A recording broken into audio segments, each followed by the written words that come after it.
지금 저는 친구를 거의 만나지 않아요. 그런데 이상하게 하루가 바쁩니다. 사람을 안 만나도 외롭지 않고 오히려 마음이 편안하고 숨쉬기가 편해졌어요.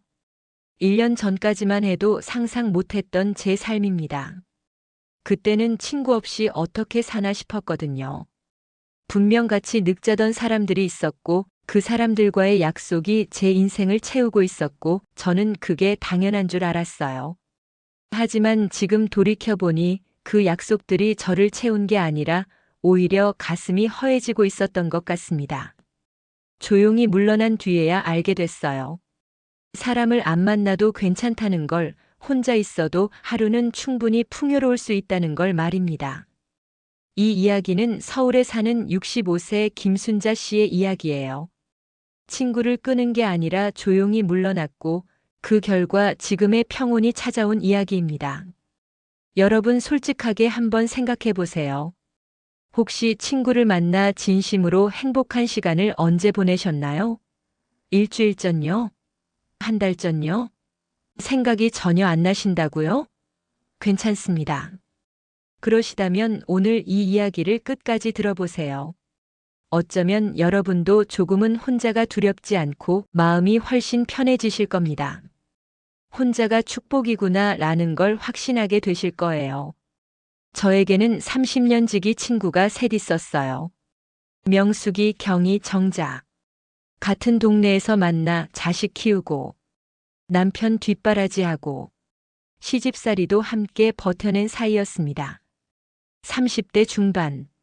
아이들이 초등학교 다닐 때 처음 만났으니까 어느덧 30년이 흘렀네요. 젊을 때는 버팀목 같은 존재들이었어요. 시어머니한테 혼나고 전화하면 명숙이가 달려왔고 남편이랑 싸우고 울고 있으면 경희가 말없이 옆에 앉아줬고 애들 대학 붙었을 때는 정자가 누구보다 진심으로 축하해줬습니다. 우리 같이 늙자는 말을 수없이 나눴던 사이였어요. 손주 보면 함께 보고 여행 가면 함께 가고 마지막까지 서로 곁을 지키자던 그런 약속들이 있었습니다.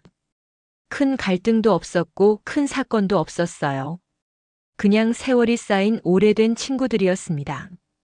명절 때마다 문자를 주고받았고 생일이면 꼭 축하 전화를 했고 한 달에 한 번은 꼭 만나서 밥을 먹거나 차를 마셨어요. 그게 30년 동안 이어진 우리의 루틴이었습니다.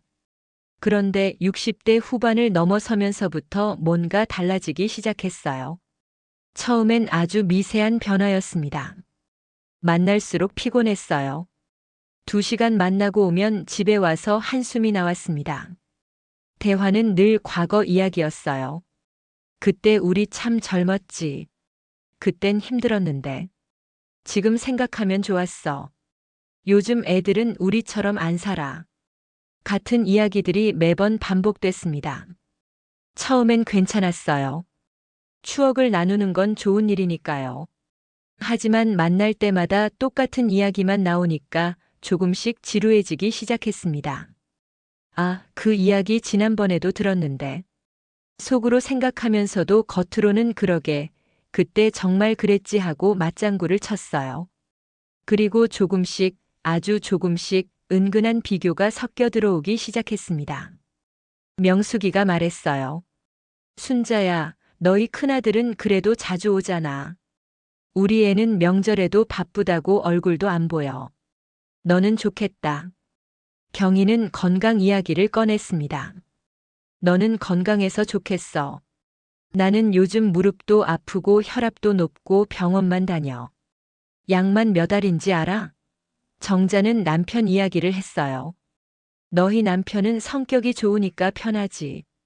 우리 남편은 은퇴하고 나서 집에만 있으니까 답답해 죽겠어. 하루 종일 소파에 들어 누워 TV만 보고 앉아 있어. 처음엔 그냥 하소연이라고 생각했습니다. 친구니까 푸념도 들어줘야지 그렇게 생각했어요. 하지만 만날 때마다 똑같은 패턴이 반복됐습니다. 제 삶을 부러워하는 말들, 자기 삶의 불만을 늘어놓는 말들, 그리고 은근히 저를 견제하는 듯한 말들. 너는 그래도 낫지, 나는 말이야. 이 말이 계속 나왔어요. 시간이 지나면서 느꼈습니다. 이건 푸념이 아니라 비교였어요. 내 삶을 진심으로 축하해주는 게 아니라 자기 삶과 비교하면서 상대적 박탈감을 표현하는 거였습니다. 여러분은 어떠세요? 친구를 만났을 때 내 이야기를 편하게 꺼낼 수 있으십니까? 아니면 말하기 전에 한 번 더 생각하게 되시나요? 이 말하면 저 친구가 기분 나빠하지 않을까? 하고 말이에요. 저는 점점 그렇게 됐습니다. 손주가 예뻐서 자랑하고 싶어도 참았어요. 명숙이 손주 이야기만 나오면 표정이 굳었거든요. 명숙이 둘째 아들이 아직 결혼을 안 했으니까요. 건강하다는 말도 조심스러웠습니다. 경희가 요즘 몸이 안 좋다고 했으니까요. 남편이랑 여행 다녀온 이야기도 꺼내지 못했어요. 정자가 남편이랑 사이가 안 좋다고 했으니까요. 그러다 보니 제 이야기는 점점 줄어들었습니다. 그냥 듣기만 했어요. 명숙이가 자식 이야기를 하면 경희가 그래도 너는 낫지, 우리 애는 하고 끼어들었습니다. 경희가 건강 이야기를 하면 정자가 나도 요즘 여기가 아파서 하며 자기 이야기로 넘어갔어요. 대화가 이어지는 게 아니라 각자 자기 이야기만 쏟아내는 자리였습니다. 누구도 상대방 이야기를 끝까지 듣지 않았어요. 그냥 자기 차례가 오기를 기다리고 있을 뿐이었습니다. 저는 점점 말수가 줄어들었어요.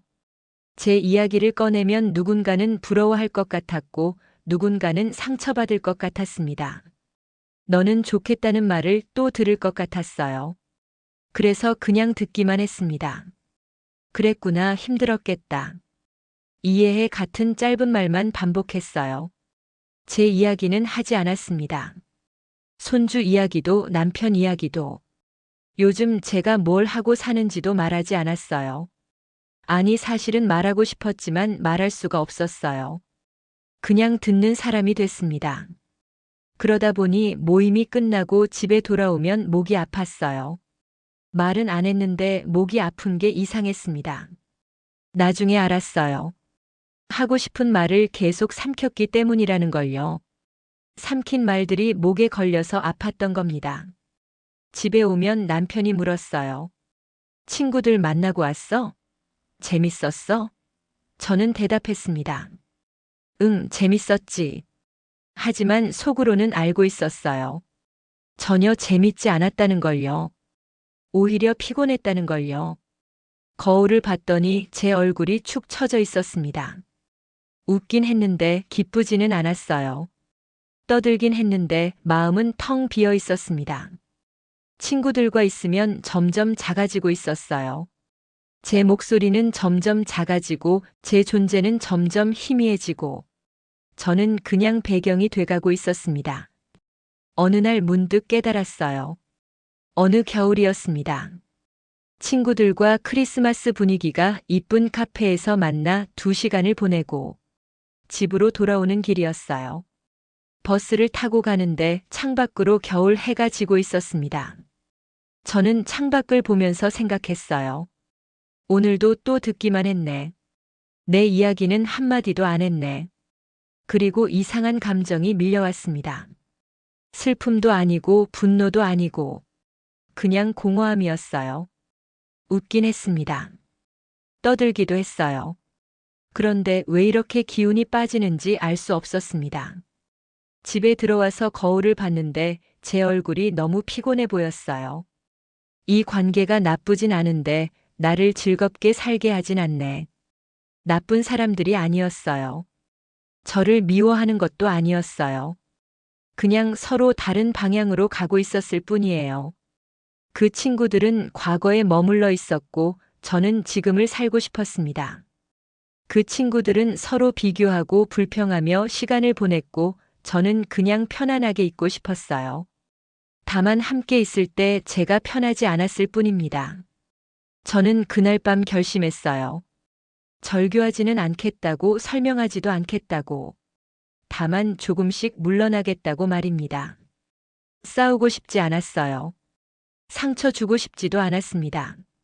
30년을 함께 한 사람들인데 마지막을 나쁘게 끝내고 싶지 않았어요.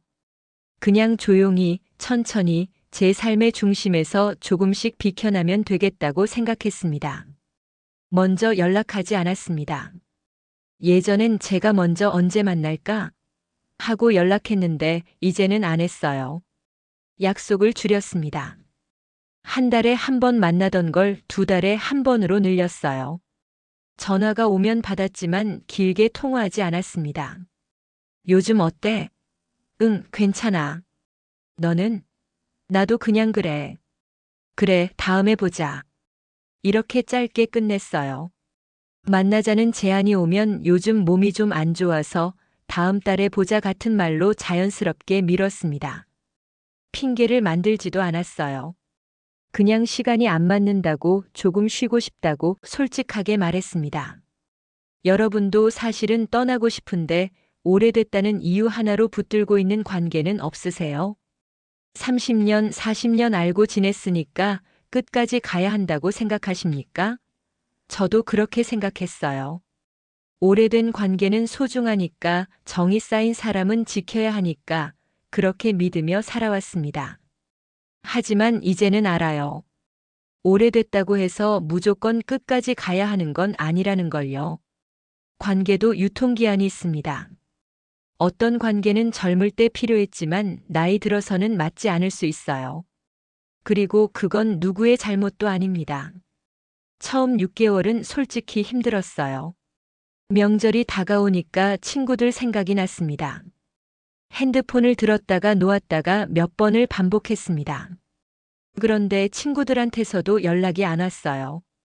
처음엔 섭섭했습니다. 나만 먼저 연락 안 했나? 했는데 알고 보니 그쪽도 연락 안 한 거예요. 어쩌면 서로 비슷하게 느끼고 있었는지도 모르겠습니다. 주말이 되면 특히 허전했어요. 토요일 오후 2시쯤 예전 같았으면 친구들과 카페에서 수다 떨 시간이었습니다. 하지만 이제는 혼자 집에 앉아 있었어요.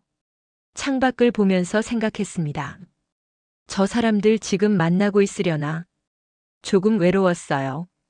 이 나이에 내가 너무 극단적인 선택을 한 건 아닐까? 스스로를 여러 번 의심했습니다. 혼자가 되는 것에 대한 두려움도 컸어요. 친구 없이 늙으면 외롭지 않을까? 아프면 누가 돌봐줄까? 장례식 때 올 사람이 있기나 할까? 그런 생각들이 밤에 자꾸 떠올랐습니다. 어떤 날은 침대에 누워서 천장만 바라봤어요. 내가 지금 뭐 하는 거지? 70살에 친구도 없이 혼자 늙어가는 거야? 눈물이 날 것 같았습니다. 가끔은 친구들에게 다시 연락하고 싶었어요. 미안해, 요즘 몸이 안 좋아서 연락 못했어. 우리 다시 만나자 하고 다시 돌아가고 싶었습니다. 핸드폰을 들고 명수기 번호를 눌렀다가 지우기를 몇 번이나 반복했어요. 하지만 그럴 때마다 떠올렸습니다. 그 사람들과 있을 때 내가 얼마나 작아졌는지를요. 돌아오는 길이 얼마나 무거웠는지를요. 목이 얼마나 아팠는지를요. 그러면 다시 마음을 잡았어요. 조금 외로워도 괜찮다고, 혼자여도 괜찮다고 스스로를 다독였습니다. 이건 여러분 잘못이 아니에요. 사람이 줄어드는 건 실패가 아니라 자연스러운 정리입니다. 나이가 들수록 우리는 점점 더 분명해져요. 어떤 관계가 나에게 맞고 어떤 관계가 맞지 않는지 알게 됩니다. 그래서 관계가 줄어드는 게 아니라 정리되는 거예요. 필요 없는 관계는 자연스럽게 멀어지고 소중한 관계는 더 단단해집니다. 그게 나이 드는 과정이에요. 외로움이 두렵다고 해서 불편한 관계를 붙잡고 있는 건 나를 지키는 게 아니라 소진시키는 겁니다. 진짜 나를 지키는 방법은 편안한 관계를 소중히 여기고 불편한 관계는 조용히 거리를 두는 거예요. 그렇게 6개월이 지나고 조금씩 변화가 찾아왔어요. 1년이 지난 지금 저는 혼자 있는 시간이 익숙해졌습니다. 아니, 익숙해진 정도가 아니라 오히려 좋아졌어요. 하루 루틴이 생겼습니다. 아침 7시에 일어나요. 창문을 열고 바람을 쐐니다. 겨울이면 찬 공기가 들어오고 봄이면 따뜻한 바람이 불어와요. 그 바람을 맞으며 하루를 시작합니다. 커피를 내려 마셔요. 예전엔 인스턴트 커피를 마셨는데 요즘은 직접 원두를 갈아서 내려 마십니다. 핸드드립을 배웠어요. 유튜브 보면서 혼자 따라했습니다. 처음엔 서툴렀는데 이제는 제법 맛있게 내려요. 그 커피를 들고 거실에 앉아 책을 조금 읽습니다. 요즘은 수필을 읽어요. 법정 스님, 이양하 같은 분들의 글을 읽습니다. 짧은 글인데 마음에 와닿아요. 9시쯤 되면 산책을 나가요. 집 근처 공원이 있습니다. 한 바퀴 도는데 40분 정도 걸려요. 천천히 걷습니다. 예전엔 친구들이랑 걸으면서 떠들었는데 이제는 혼자 조용히 걸어요. 새소리가 들립니다. 바람 소리가 들려요. 나뭇잎 스치는 소리가 들립니다. 예전엔 못 들었던 소리들이에요. 사람들 구경도 합니다. 강아지 산책시키는 사람, 조깅하는 사람, 벤치에 앉아 책 읽는 사람, 그런 사람들을 보는 게 재밌어요. 아무 말 안 해도 괜찮습니다. 그냥 걷는 것만으로도 좋아요. 점심은 혼자 먹습니다. 간단하게 국수 한 그릇 끓여 먹거나 가끔은 식당에 가서 혼밥을 해요. 처음엔 혼자 식당 가는 게 어색했습니다. 혼자 왔어요? 하는 말이 부끄러웠어요. 하지만 이제는 괜찮습니다. 오히려 편해요. 누구 눈치 안 보고 내가 먹고 싶은 걸 먹고 내가 앉고 싶은 자리에 앉습니다. 천천히 먹을 수도 있고 빨리 먹을 수도 있어요. 누가 재촉하지 않습니다. 오후에는 혼자 카페에 가요. 동네에 작은 카페가 있습니다. 사장님이 친절해서 단골이 됐어요. 창가 자리에 앉습니다. 그 자리가 제 자리가 됐어요. 거기 앉아서 사람 구경을 하거나 책을 읽거나 그냥 멍하니 앉아 있습니다. 아무것도 안 해도 괜찮아요. 그냥 커피 한 잔 마시면서 창밖을 보는 것만으로도 시간이 갑니다. 1시간, 2시간이 훌쩍 지나가요. 사람을 안 만나도 하루가 꽉 찬 느낌이에요. 예전엔 사람을 안 만나면 하루가 텅 빈 것 같았는데 이제는 아닙니다. 혼자 있어도 하루는 충분히 풍요로워요. 감정 소모가 줄어들었습니다. 예전엔 친구를 만나고 오면 머릿속이 복잡했어요. 누가 무슨 말을 했고 내가 뭐라고 대답했고 그게 적절했는지 아닌지 계속 생각했습니다. 내가 그 말 했을 때 명숙이 표정이 굳던데 기분 나빴나? 경희한테 손주 이야기 안 한 게 잘한 거겠지? 이런 생각들이 머릿속을 맴돌았어요. 하지만 이제는 그런 게 없습니다. 혼자 있으니까 생각이 단순해졌어요. 복잡한 감정이 없습니다. 누군가 기분 나빠할까 걱정할 필요도 없고 내 말이 적절했나 고민할 필요도 없어요. 그냥 편합니다. 밤에 잠이 편해졌어요. 이게 가장 큰 변화입니다. 예전엔 잠자리에 누우면 오늘 있었던 일들이 자꾸 떠올랐어요. 친구가 한 말, 내가 한 대답. 그 순간의 표정들이 머릿속을 맴돌았습니다. 내가 그때 왜 그렇게 말했을까? 후회도 됐고, 저 친구는 왜 저런 말을 했을까 섭섭하기도 했어요. 그러다 보면 잠이 안 왔습니다. 한두 시간 뒤척이다가 겨우 잠들곤 했어요. 하지만 이제는 누우면 바로 잠이 듭니다. 머릿속이 복잡하지 않아요. 오늘 뭘 했는지 천천히 떠올립니다. 아침에 커피 마신 것, 공원 산책한 것, 카페에서 본 풍경, 저녁에 본 TV 프로그램. 그런 것들을 떠올리다 보면 스르륵 잠이 들어요. 마음이 편하니까 잠도 편합니다. 아침에 일어나면 개운해요. 예전엔 아침에 일어나도 피곤했는데 이제는 상쾌합니다. 그때 알았어요. 같이 늙는다는 건 끝까지 붙어 있는 게 아니라 각자 편안한 방향으로 가는 거라는 걸요. 여러분은 친구와 만나고 난 다음 날 개운하게 일어나세요? 아니면 오히려 더 피곤하십니까? 젊을 때는 함께 있어야 했어요. 서로 의지해야 했고 버팀목이 필요했고 힘든 시간을 나눌 사람이 있어야 했습니다. 시집살이 할 때, 애 키울 때, 남편이랑 싸울 때. 그때는 친구가 절실했어요. 친구 없이는 못 버텼을 겁니다. 하지만 나이가 들면 달라져요. 이제는 서로 의지하는 게 아니라 각자 자기 삶을 사는 시기입니다. 누군가와 계속 함께 있어야 한다는 강박에서 벗어나도 괜찮아요. 혼자 있어도 괜찮고, 가끔 만나도 괜찮고, 아예 안 만나도 괜찮습니다. 같이 늑자던 약속은 끝까지 함께 있자는 뜻이 아니라 서로의 길을 응원하자는 뜻이었을 거예요. 그리고 어쩌면 각자의 길이 다른 방향일 수도 있는 겁니다. 저와 제 친구들은 다른 방향으로 가고 있었어요. 그 친구들은 여전히 과거에 살고 있었고, 비교하고 불평하며 시간을 보냈습니다. 저는 지금을 살고 싶었고 편안하게 있고 싶었어요. 그게 잘못된 건 아닙니다. 그냥 달랐을 뿐이에요. 나이가 들수록 중요한 건 말이 아니라 에너지예요.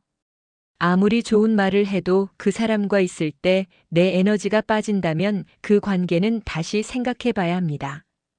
반대로 말이 없어도 그 사람과 있을 때 편안하고 에너지가 충전된다면 그 사람이 진짜 내 사람이에요.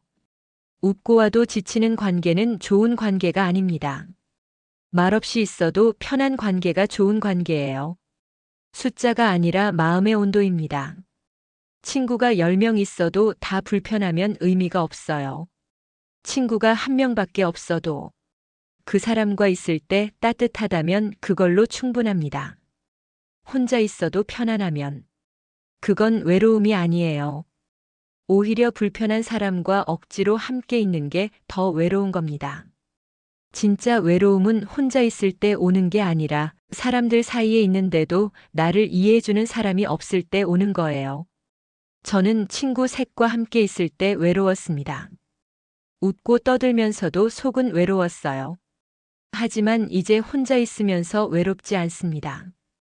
혼자 커피 마시고 혼자 산책하고 혼자 책 읽는데 전혀 외롭지 않아요. 오히려 평온합니다.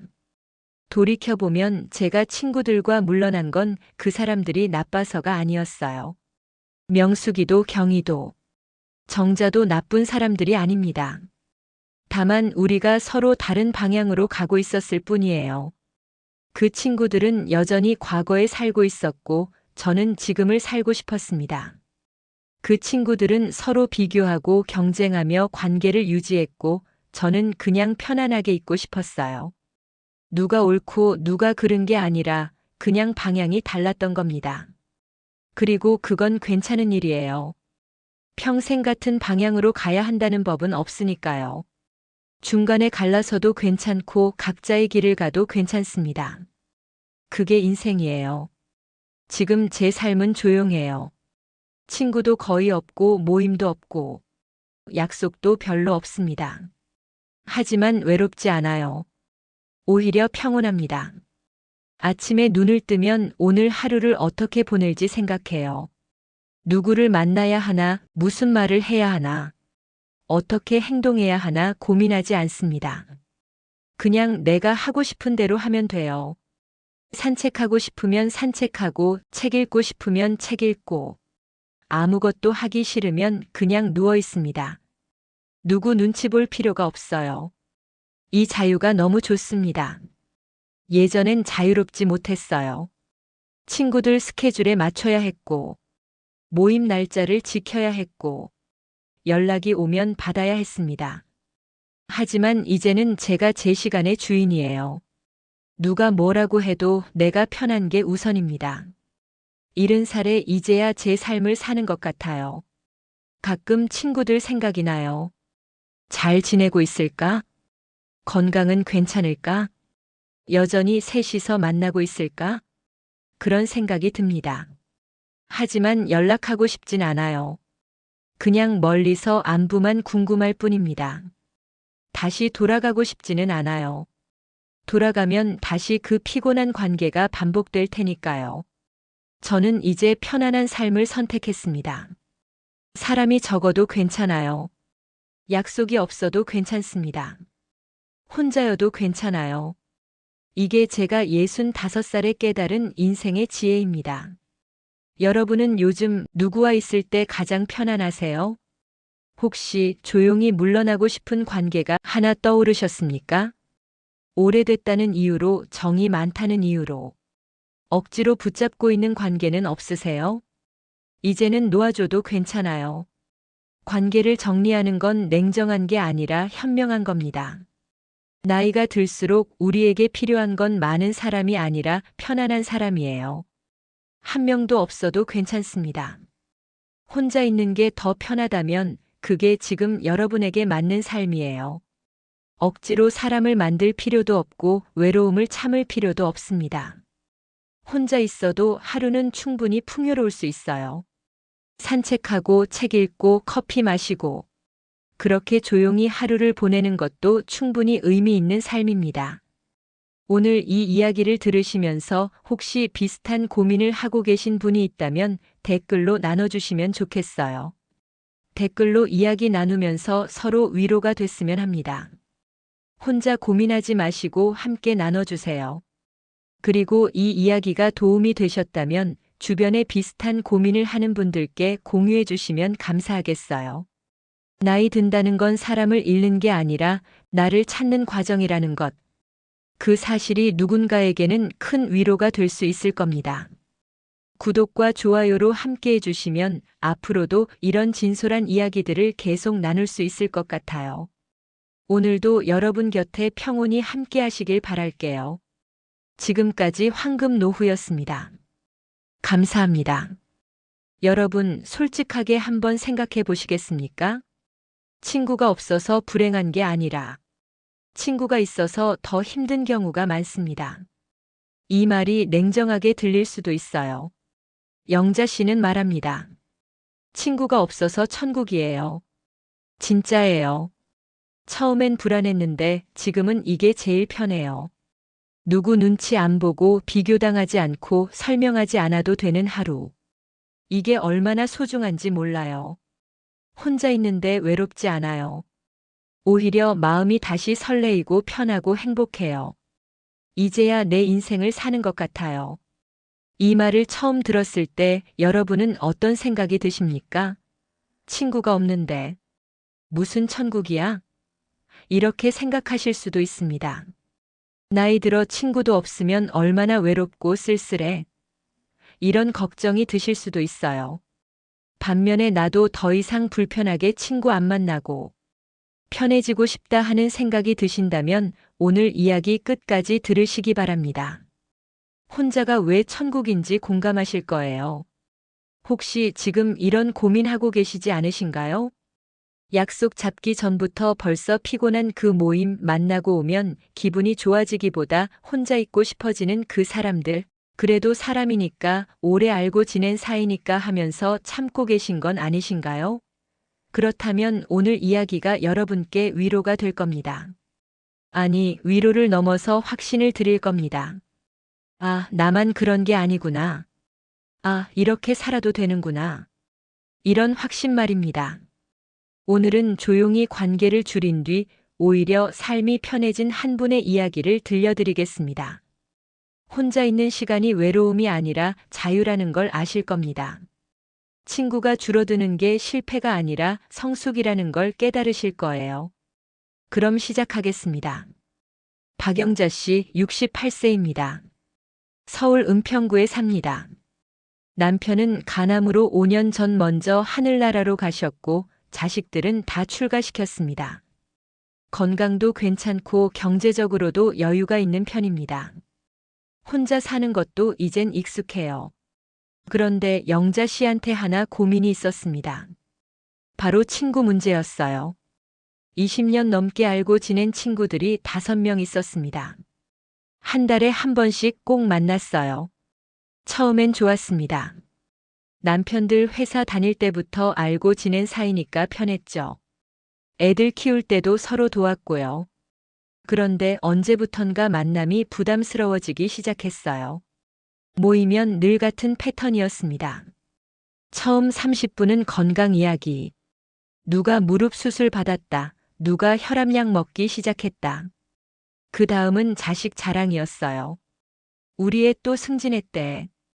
우리 사위 병원 원장인데 환자가 얼마나 많은지. 아파트 몇 채 샀는데 시세가 벌써 얼마나 올랐는지. 영자 씨는 그냥 웃으며 들었습니다. 친구 자식 잘 됐으면 좋은 거지 하면서요. 그런데 집에 돌아오면 이상하게 기운이 쭉 빠졌어요. 소파에 앉아 멍하니 있게 됐습니다. TV를 켜도 내용이 귀에 안 들어왔어요. 영자 씨 자식들도 잘 크긴 했습니다. 아들은 중소기업 다니고 딸은 초등학교 교사예요. 나쁘지 않죠. 영자 씨는 자식들이 건강하고 성실하게 사는 게 제일 고맙다고 생각했는데 친구들을 만나고 오면 자꾸 비교가 됐습니다. 내 자식들은 왜 저렇게 못 벌까? 밤에 잠이 안 올 때도 있었어요. 스스로한테 화가 났습니다. 이게 무슨 생각이야? 자식들 잘만 살고 있는데. 어느 날 한 친구가 물었어요. 영자야, 너 요즘 손주들은 자주 보니? 아니, 애들이 바쁘니까 나도 그냥 내 할 일 하면서 지내지. 그랬더니 그 친구가 말했어요. 어머, 나는 일주일에 2번은 애들 봐줘. 맞벌이 부부니까 내가 안 봐주면 누가 봐줘. 그 순간 영자 씨는 자기가 할머니 역할도 제대로 못하는 사람처럼 느껴졌습니다. 집에 돌아온 영자 씨는 거울을 봤어요. 그리고 문득 이런 생각이 들었답니다. 나는 왜 저 사람들 앞에서 점점 작아지는 걸까? 그날 밤 영자 씨는 오랫동안 생각했습니다. 이 친구들이 나쁜 사람들일까? 아니에요. 다들 착한 사람들입니다. 일부러 자랑하려는 것도 영자 씨를 무시하려는 것도 아니에요. 그냥 자기 이야기를 하는 거예요. 그런데 왜 이렇게 피곤할까? 영자 씨는 답을 찾았습니다. 이 사람들이 문제가 아니라 내가 이 자리에 있는 게 문제구나. 그 후로 영자 씨는 조용히 관계를 줄였습니다. 싸우지도 않았고 절교 선언도 하지 않았어요. 그냥 약속을 줄였습니다. 한 달에 한 번 만나던 걸 2달에 한 번으로, 그러다 3달에 한 번으로.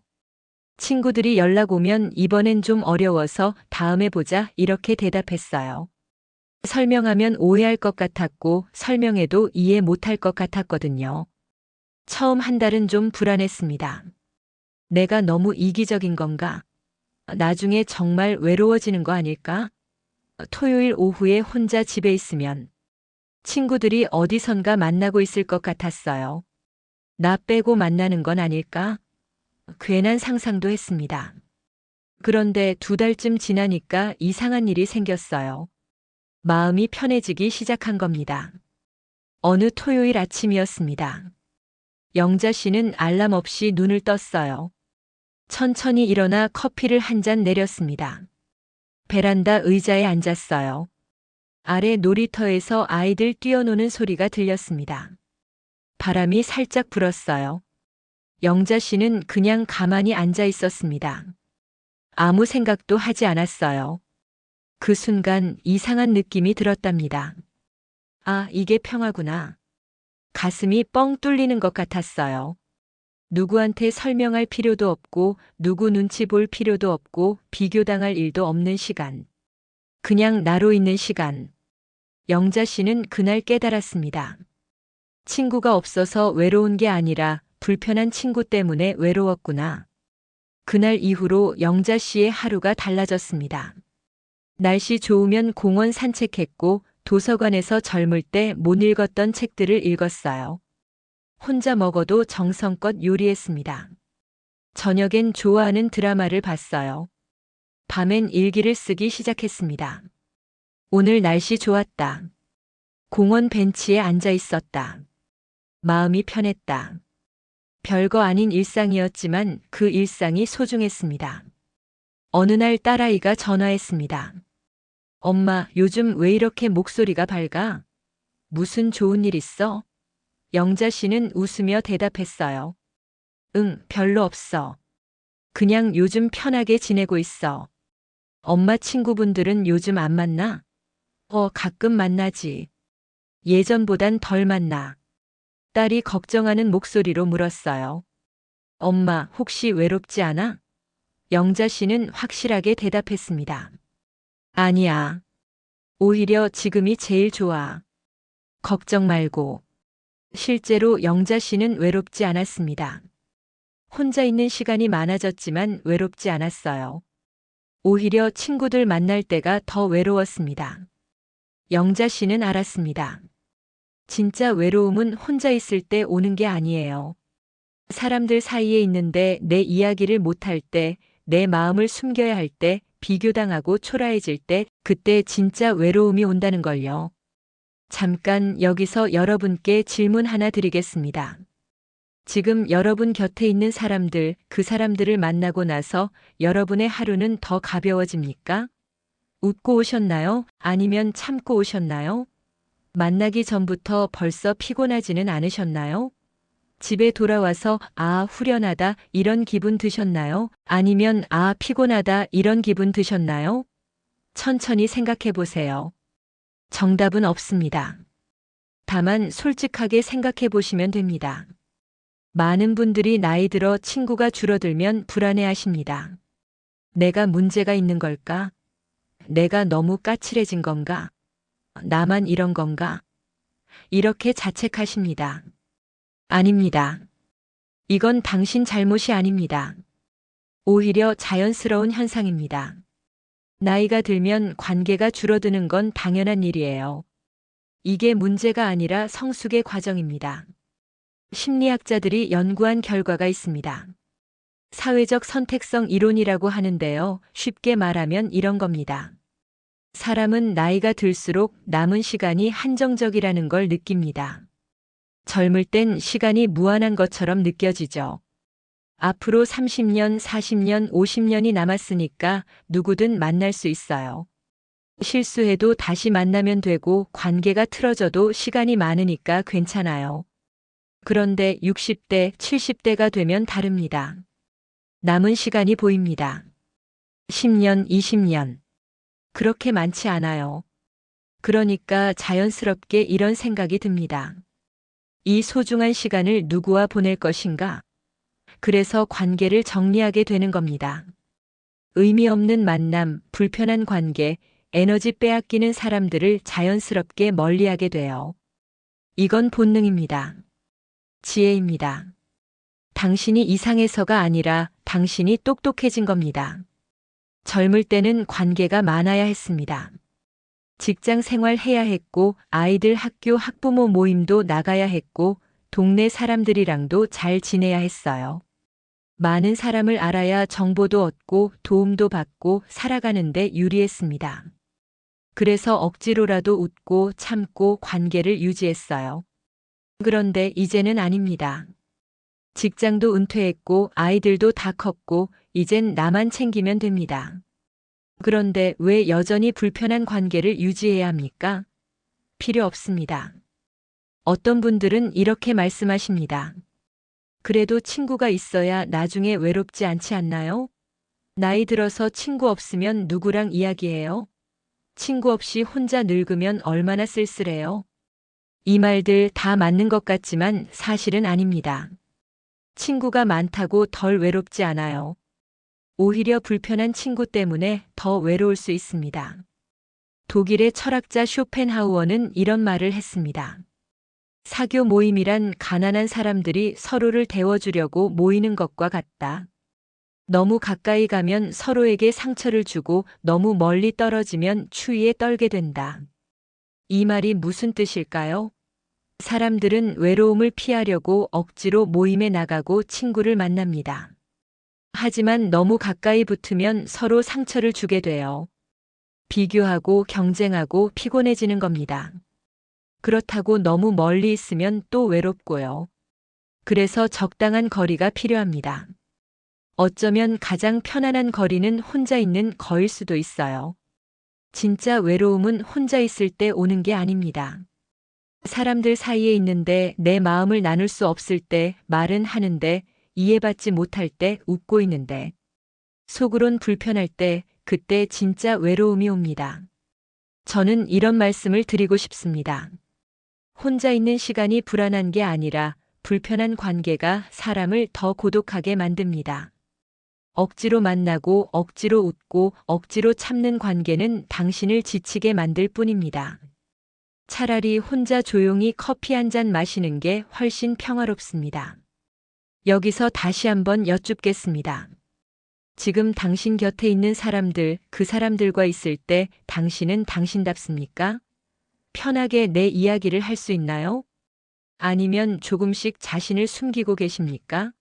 상대 말에 맞춰주느라 내 생각을 말하지 못하고 있진 않나요? 말하지 않아도 이미 답은 나와 있을 겁니다.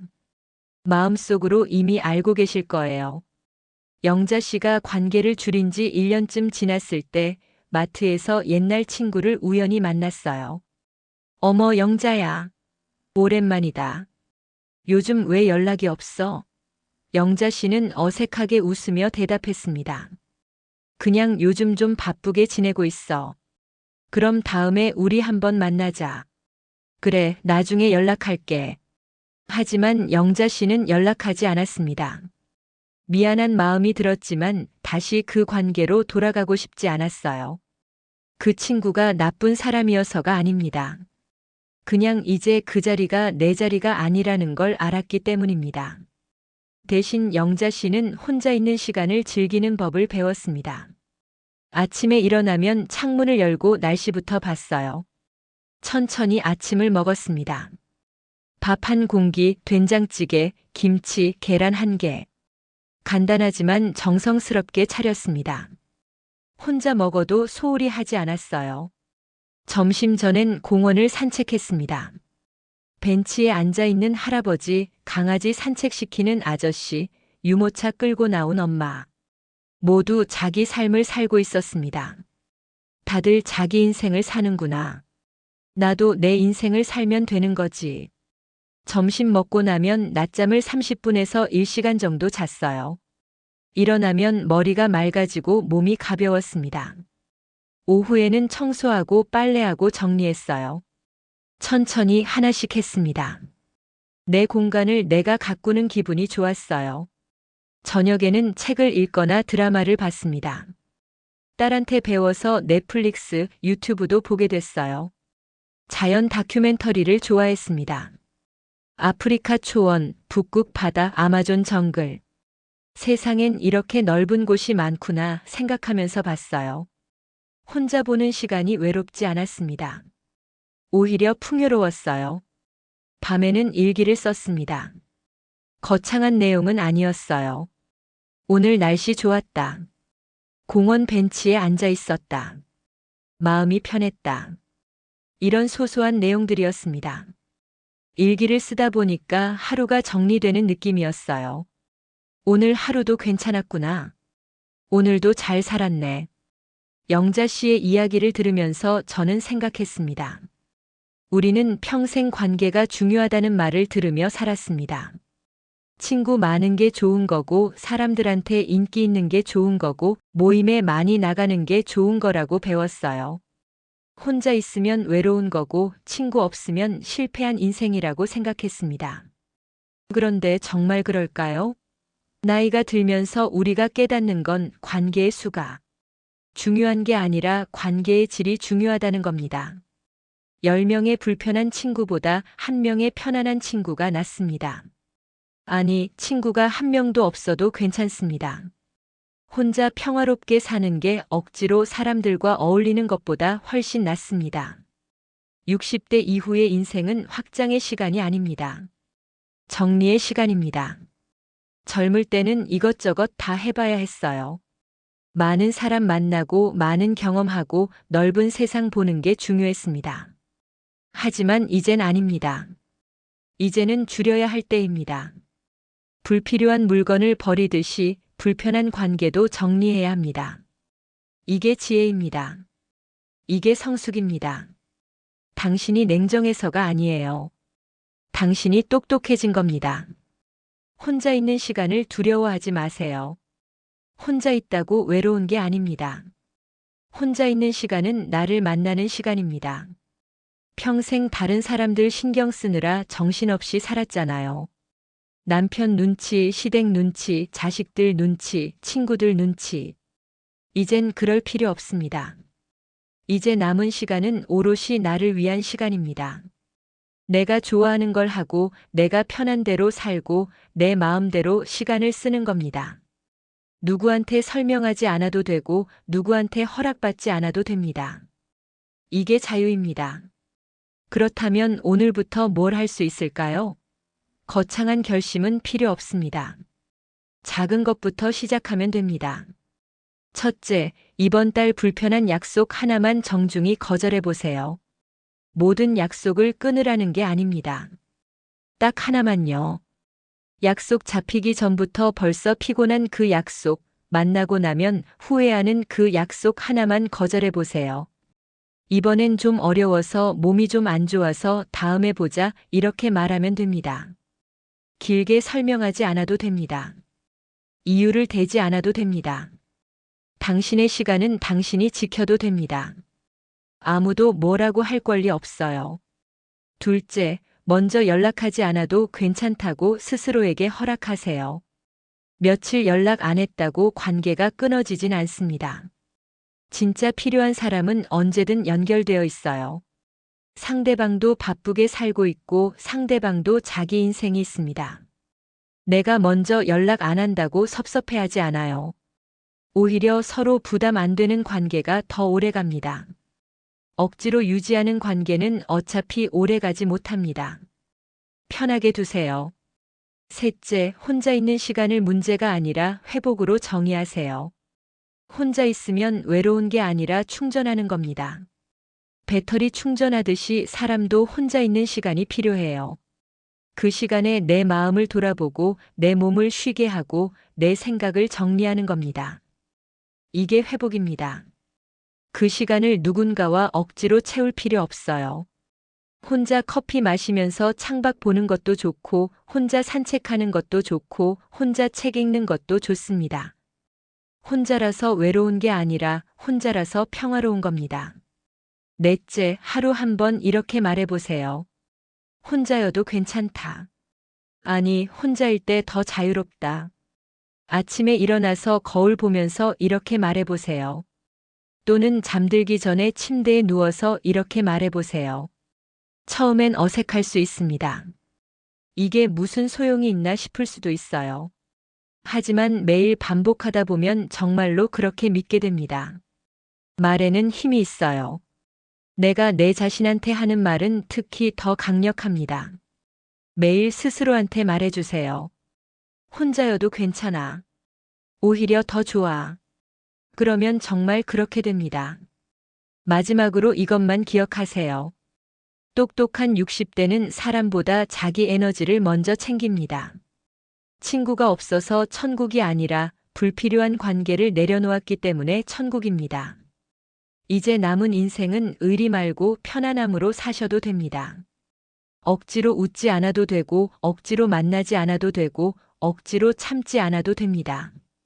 당신은 이미 충분히 살아왔습니다. 남편 뒷바라지하고 자식 키우고 집안 돌보고 시댁 모시고 평생 누군가를 위해 살았습니다. 이젠 당신을 위해 사셔도 됩니다. 이기적인 게 아닙니다. 당연한 겁니다.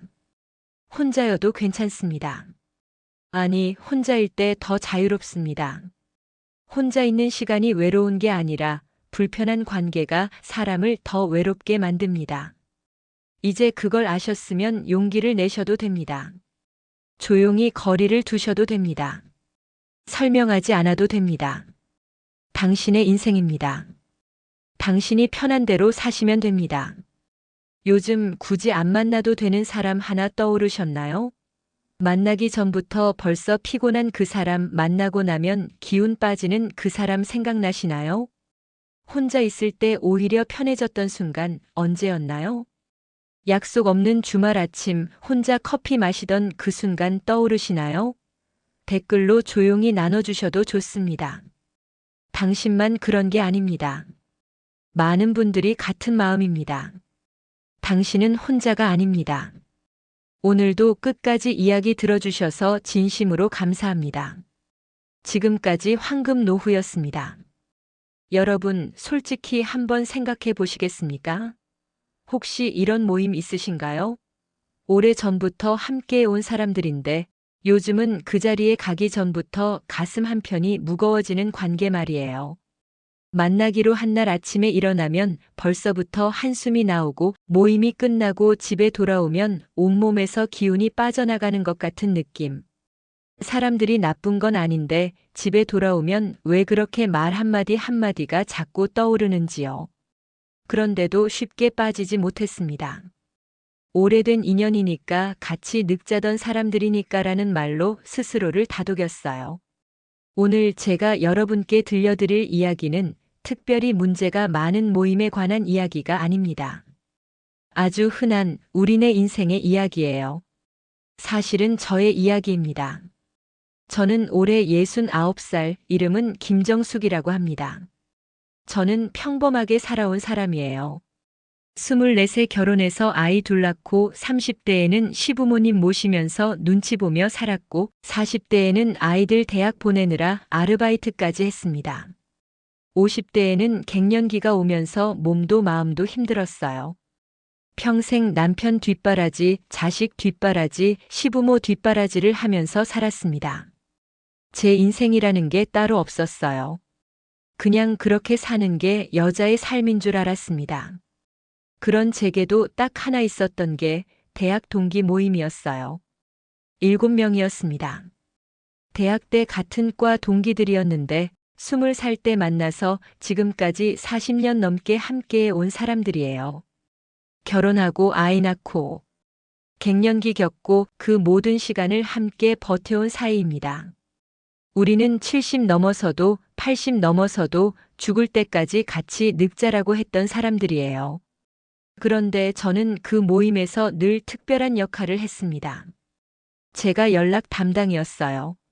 모임 날짜를 정하고, 장소를 알아보고 모두에게 연락을 돌리고, 못 오는 사람이 있으면 다시 날짜를 조율했습니다. 모임 분위기가 어색해지면 제가 먼저 말을 꺼냈고, 누군가 언성을 높이면 제가 중간에서 뭐 그럴 수도 있지, 그만하자 하며 말렸어요. 그게 제 역할이었습니다. 40년 동안 그렇게 해왔어요. 왜냐하면 제가 생각하기에 제가 하지 않으면 모임이 깨질 것 같았기 때문입니다. 그래도 내가 빠지면 안 되지, 내가 챙기지 않으면 흐지부지 될 거야, 그런 생각으로 살았어요. 그런데 60대 중반을 넘어서면서부터였을까요? 조금씩 이상한 느낌을 받기 시작했습니다. 처음에는 정말 사소한 것이었어요. 한 달에 한 번 만나는 모임 자리. 늘 하던 대로 밥 먹고 차 마시고 수다 떨었습니다. 그런데 그 자리가 예전 같지 않았어요. 가기 전부터 벌써 마음이 무거웠습니다. 모임 날짜가 정해지면 그날부터 계속 신경이 쓰였어요. 이번에는 무슨 이야기가 나올까? 또 누가 누구 험담을 할까? 내가 또 중간에서 말려야 하나?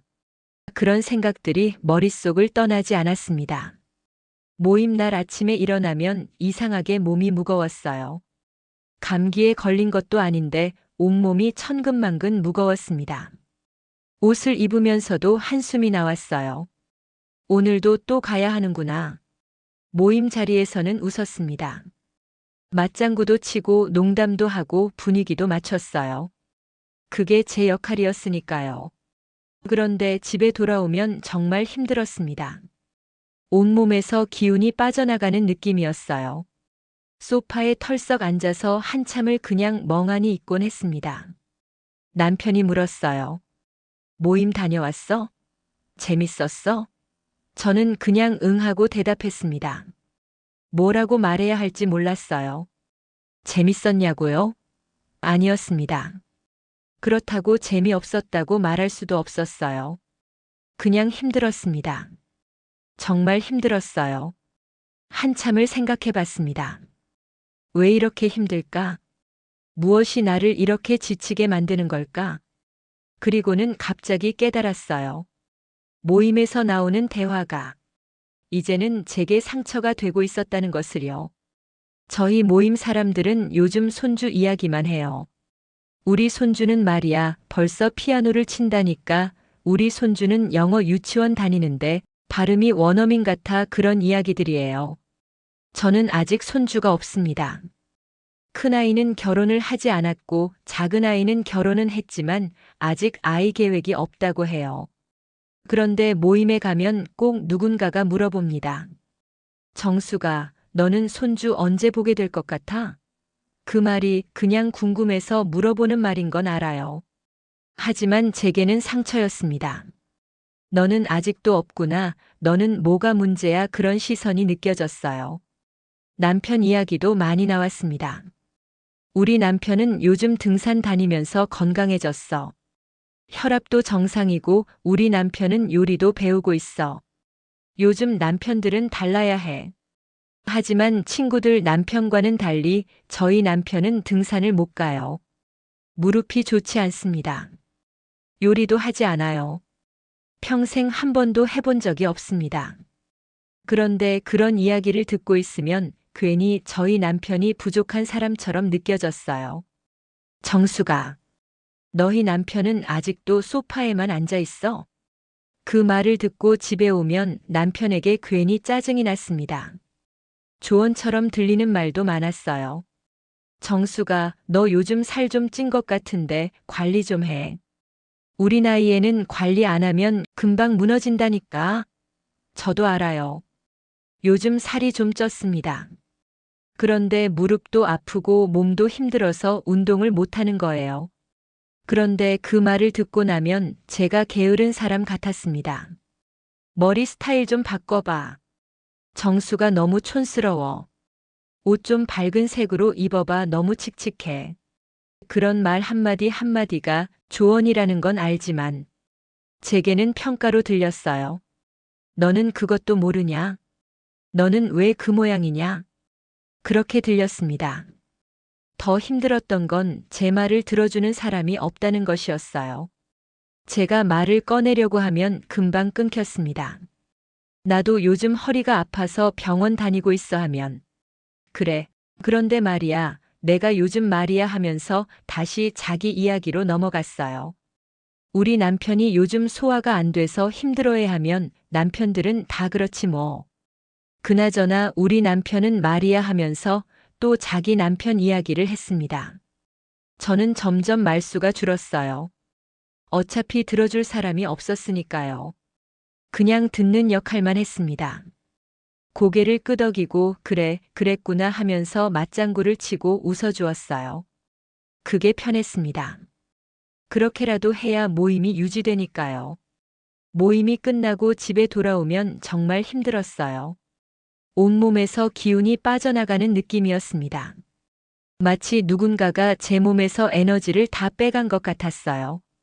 저녁 준비를 해야 하는데 몸이 움직여지지 않았습니다. 그냥 소파에 앉아서 한참을 멍하니 있었어요. 마음도 힘들었습니다.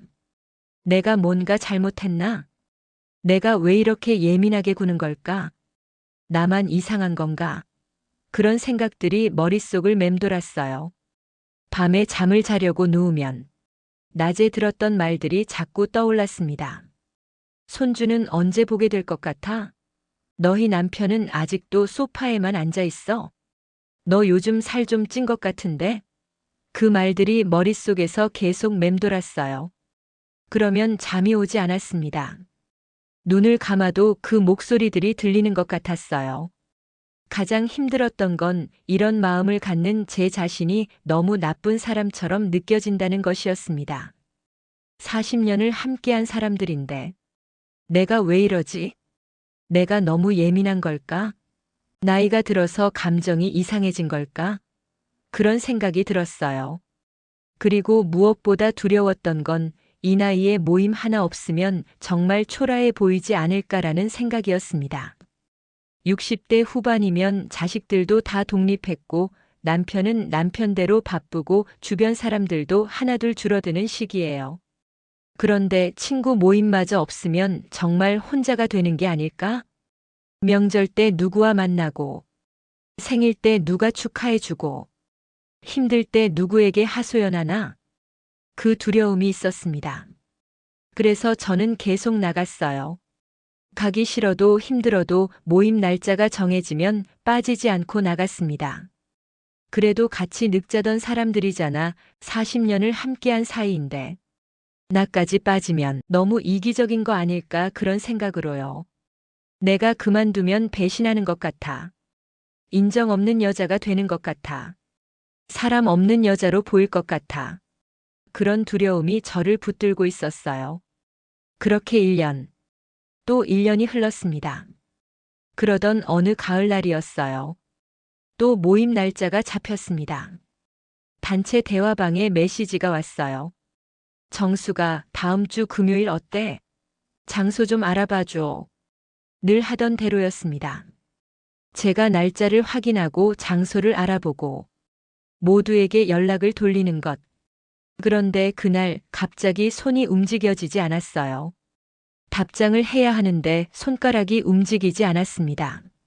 한참을 휴대전화를 들고 있다가 그냥 내려놨어요. 다음 날도 답장을 하지 않았습니다. 그 다음 날도요.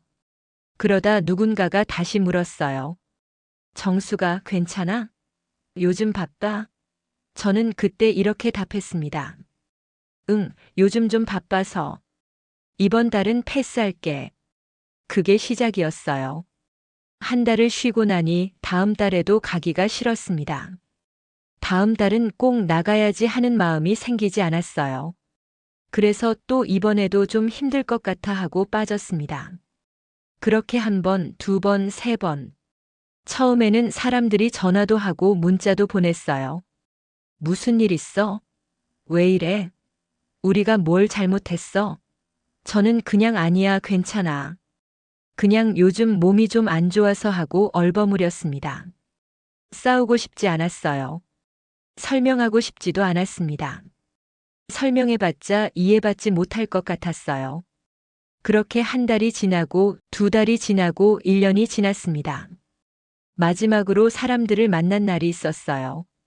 오랜만에 나간 자리였는데 그날도 똑같았습니다.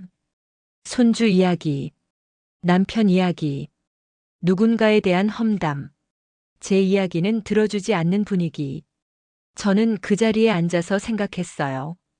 아, 나는 여기 있으면 안 되는구나. 집에 돌아오는 길이었습니다. 버스를 타고 창밖을 바라보는데 이상한 감정이 들었어요. 눈물이 핑 돌고 마음이 허전했습니다. 40년을 함께한 사람들인데 이렇게 끝나는 게 맞나 싶었어요. 내가 너무한 건 아닐까? 사람들도 속상해하겠지. 그런 생각도 들었습니다. 하지만 동시에 아주 살짝 분명한 안도감도 느꼈어요. 이제는 누구 눈치를 보지 않아도 되고, 누구 말에 상처받지 않아도 되고, 누구에게 맞춰주지 않아도 된다는 그 평온함. 저는 생각했습니다. 이건 외로움일까? 아니면 내가 처음으로 숨을 쉬는 느낌일까? 그렇게 1년이 지났어요. 제 삶에 드라마 같은 변화가 생긴 건 아닙니다. 새로운 친구를 많이 사귄 것도 아니고, 갑자기 행복해진 것도 아니에요. 하지만 분명히 달라진 게 있었습니다. 주말 아침이 달라졌어요. 예전에는 주말만 되면 이번 주에는 모임이 있나? 약속 장소를 어디로 하지? 그런 생각부터 들었는데 이제는 아무 약속 없이 그냥 고요한 아침을 맞이할 수 있었습니다. 이불 속에서 천천히 눈을 뜨고 창밖을 바라보면서 오늘은 뭘 하지? 여유롭게 생각할 수 있는 그 시간. 그게 정말 좋았어요. 혼자 밥을 먹는 시간도 생겼습니다. 점심때 집에서 혼자 밥을 먹거나 가끔 동네 작은 식당에 혼자 가기도 해요. 처음에는 좀 쓸쓸했습니다. 내가 이렇게 혼자 밥을 먹는 사람이 된 거구나 그런 생각도 들었어요. 하지만 시간이 지나면서 혼자 밥을 먹는 게 전혀 이상하지 않았습니다. 오히려 누구 눈치 보지 않고 제가 먹고 싶은 것을 먹고 천천히 씹으면서 제 속도로 먹을 수 있는 게 편했어요. 카페에도 혼자 갑니다. 예전 같으면 혼자 카페에 앉아 있으면 이상하게 보이지 않을까 그런 생각을 했을 텐데 이제는 그냥 편하네요.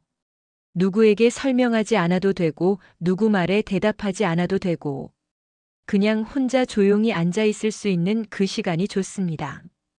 감정 소모가 확 줄어들었어요. 예전에는 모임 다녀오면 며칠 동안 그 말들을 되새기며 괜히 기분이 나빴는데 이제는 그런 게 없습니다. 저녁에 잠자리에 들 때도 마음이 편안해요.